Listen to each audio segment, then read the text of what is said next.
This is macOS Ken. A few target adjustments post-Apple earnings, smallish software updates on the way, and considering success for Killers of the Flower Moon.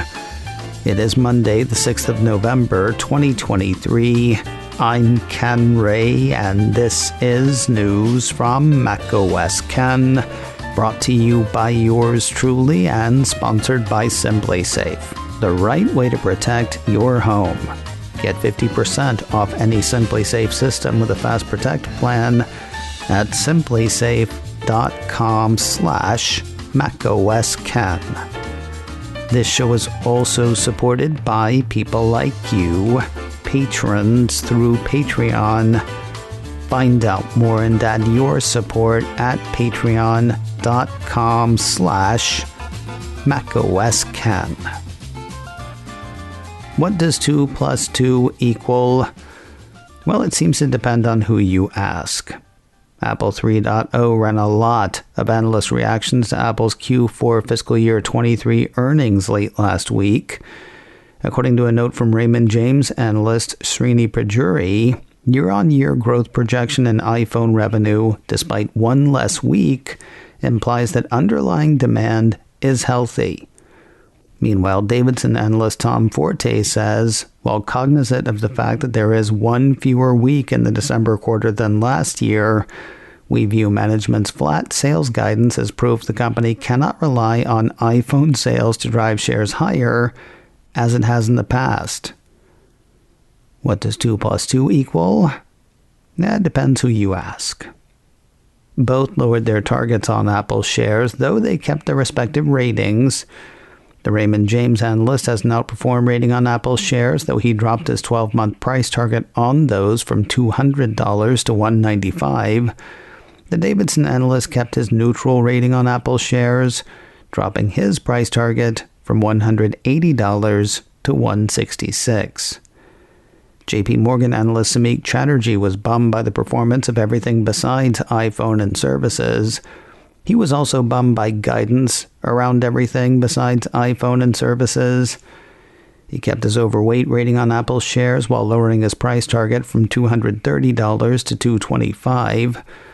Though Apple attached no words of explanation, the site did note a price target reduction from Barclays analyst Tim Long. He held on to his hold rating on Apple shares while letting his price target drop from $166 to $161. And everybody else seems to have stayed where they were in terms of ratings and price targets. If you want a relatively negative take, there's Bernstein's Tony Sacconaghi modeling flat revenue growth in fiscal year 24 versus consensus of up 6%.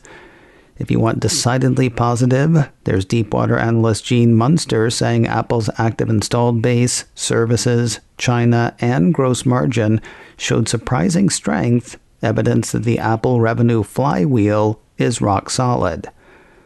And if you want a bit of both, there's Morgan Stanley analyst Eric Woodring. Quoting his note, "Near term, we remain tactically guarded given the potential negative risk events on the horizon, including any adjustments to iPhone builds and an expected preliminary ruling in the DOJ versus Google case in mid-December. However, for investors with duration, we believe these results strengthen the bull case, as growth from Apple's most important categories, iPhone and services, remain solid and accelerating and accretive to gross margins, while weakness in Apple's more economically sensitive categories like iPad, Mac, and wearables is more temporary and likely to improve once the economy improves." If the Christmas candy at the grocery store the week before Halloween wasn't proof enough, a sign from Apple that the holidays do approach. Cult of Mac says the seller of stuff has extended its product return window for the holiday season. Normally you buy something from Apple, you get 14 days to return it. But there are those people who like to do their shopping early. Freaks, I call them. Weirdos. Still, they exist. To accommodate them, Apple opens a great big return window.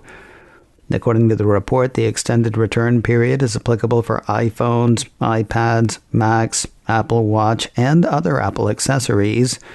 In the U.S., customers can return a product purchased between the 3rd of November and the 25th of December until the 8th of January, 2024. Spain and Japan get a longer return window, according to the piece. Returns are open for those countries until the 20th of January. More information is available on Apple's site. Good news for some Washington, D.C. residents that's also pretty depressing. The piece from Engadget says the nation's capital will distribute free Apple AirTags to residents in certain neighborhoods. And now the depressing part, they're doing it to make it easier for cops to locate stolen cars. According to the report, D.C. residents in neighborhoods with the highest numbers of vehicle theft will be eligible to get free AirTags at 3 different events in the city over the next few months, starting this week. At those events, officers will help recipients place the AirTags in their vehicles and register them on their iPhones. It's unclear how many will be given away, according to the report. Veterans Day is this Saturday, the 11th of November, and Apple wants you to get out and mark it. Though it's not popped on watches yet, a piece from 9 to 5 Mac says the Cupertino company has set an Apple Watch activity challenge for the day. This one seems less about fitness than focusing on the meaning of the day. Unchanged since the challenge began 6 years ago, the piece says users simply need to complete a single workout with the Apple Watch for at least 11 minutes on the 11th of November. Will the battery drain issue experienced by some Apple Watch wearers be fixed by then? It's possible. A piece from MacRumors says some folks in its forums, on the Apple support community, on Reddit, and on Twitter have been complaining about excessive battery drain since the release week before last of watchOS 10.1. Such comments have included a range of watch wearers, from those sporting a Series 5 all the way through to this year's Apple Watch Ultra 2. Apple is aware of it and on it, according to the report. In a memo to Apple-authorized service providers seen by the site, MacRumors has Apple saying that the issue will be addressed in an update to watchOS, said to be coming soon. The memo lacks other details like what's causing the problem and how soon is soon. The battery drain fix is Apple's only coming soon update. Another piece from MacRumors says the Cupertino company is prepping iOS 17.1.1 for iPhone. While no info has been released about the update, the report figures it's all about those bugs. Issues waiting to be addressed include a fix for Wi-Fi connectivity issues, a problem where some iPhones temporarily shut off overnight, and problems with wireless charging in some BMWs. Or could be something else. Time will tell. More news in a moment, but first a word from today's sponsor, SimpliSafe, the right way to protect your home. There's never a bad time to protect your home, but right now is a really good time. That's because right now you can get up to 50% off a brand new SimpliSafe home security system. There is so much to like about the way SimpliSafe works, like how you choose just the components you need to feel more secure, how their team keeps an eye out for hazards with 24/7 professional monitoring for less than $1 a day. That's half the cost of traditional home security. There is the ease with which it's set up. I had my system installed and running on my own in well under an hour. And then there's what other people say, like U.S. News and World Report naming SimpliSafe the best home security of 2023. Maybe you're worried about fires or floods or break-ins. Maybe you're not worried about anything but just want a little added protection. Whatever the case, SimpliSafe's got you covered.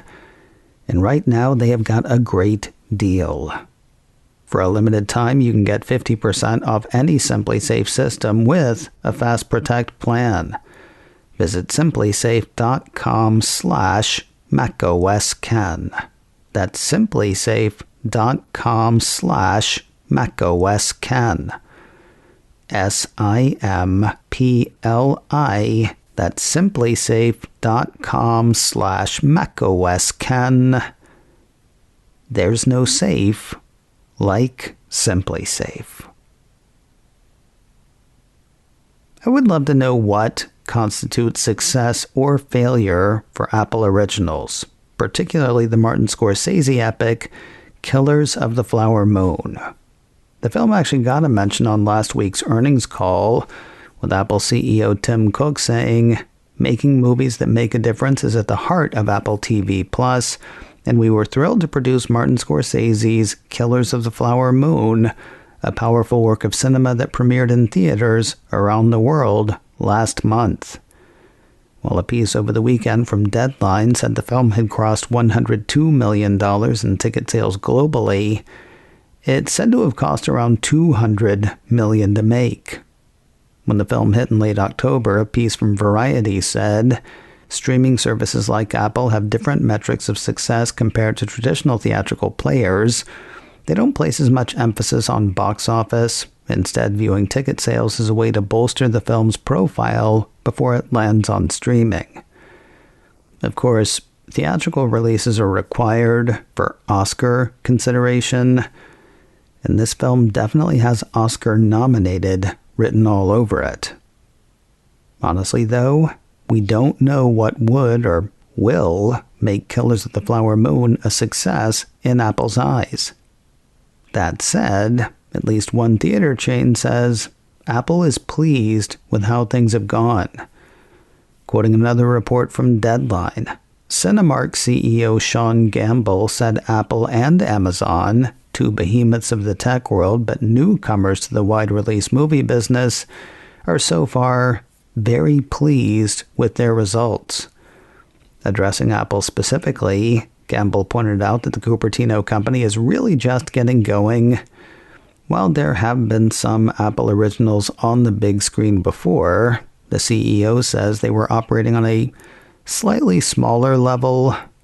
Now, the piece points out they've got 3 major releases: the Scorsese pick, Ridley Scott's Napoleon, and the comedy adventure Argylle, all hitting the Cinemaplex over a 5-month period. Deadline says each will spend several weeks in theaters before streaming on Apple TV+. For its part, Deadline doesn't see Killers making back its money at the box office, but, like Variety, it's not sure whether that matters to Apple. According to the report, the splash such films make in terms of publicity, awards buzz, and marketing offers a potent engine for streaming. New film releases have been proven assets for customer acquisition and viewer engagement. Now, when it came to this film, I went to this film, and I was very engaged. I won't subject you to my thoughts on it here, but I do have another podcast for you to check out. My friend Beowulf Rockland had me on his show, Facepalm America, to discuss this film. Be warned, it is a spoiler-filled conversation. Personally, I appreciated the movie, and I really enjoyed our talk. Look for the show Facepalm America wherever you get podcasts. Then look for the episode with the words "spoiler alert" and my name in the title. And please, enjoy the show. If it's an honor just to be nominated, Apple TV Plus got honored 27 times over last week. The streaming service issued a press release last Thursday announcing a slew of Emmy nominations for its children's and family programming.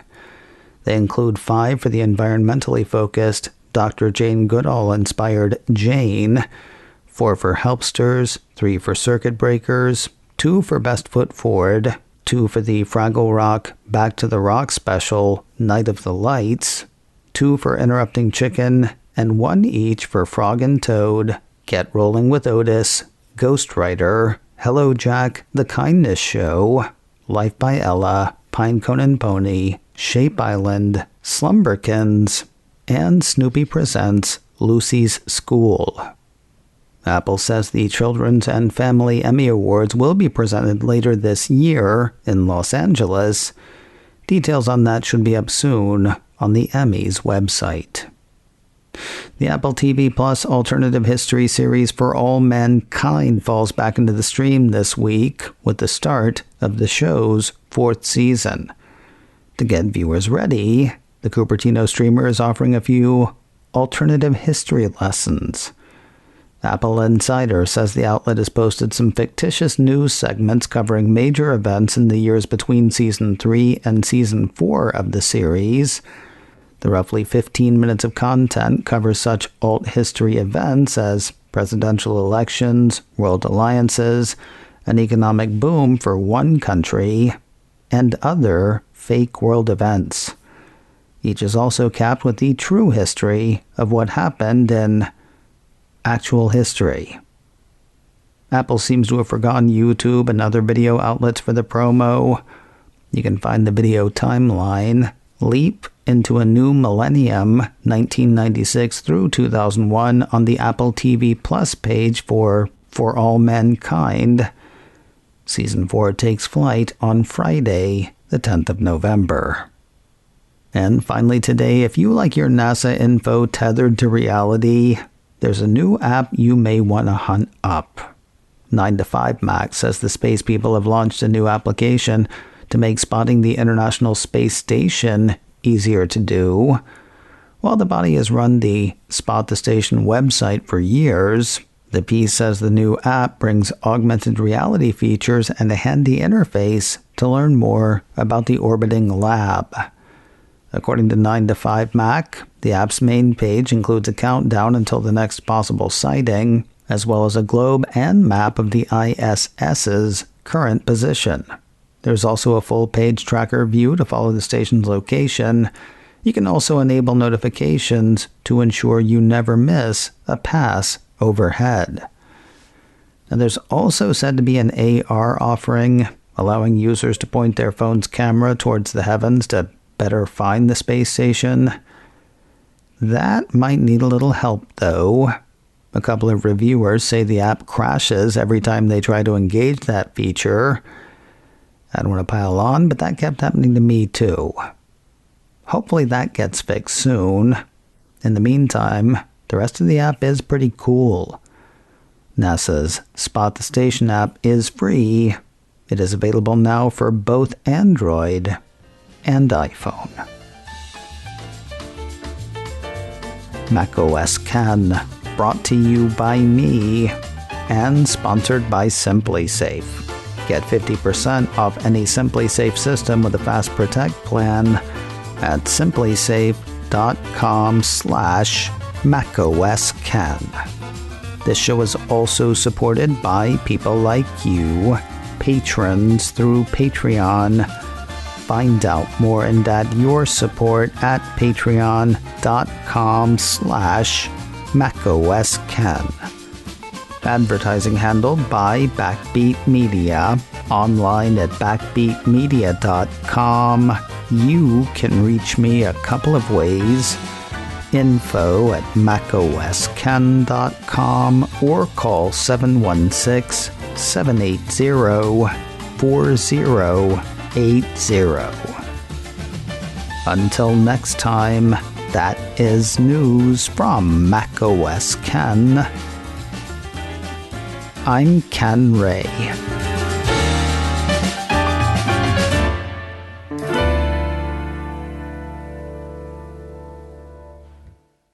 Ciao.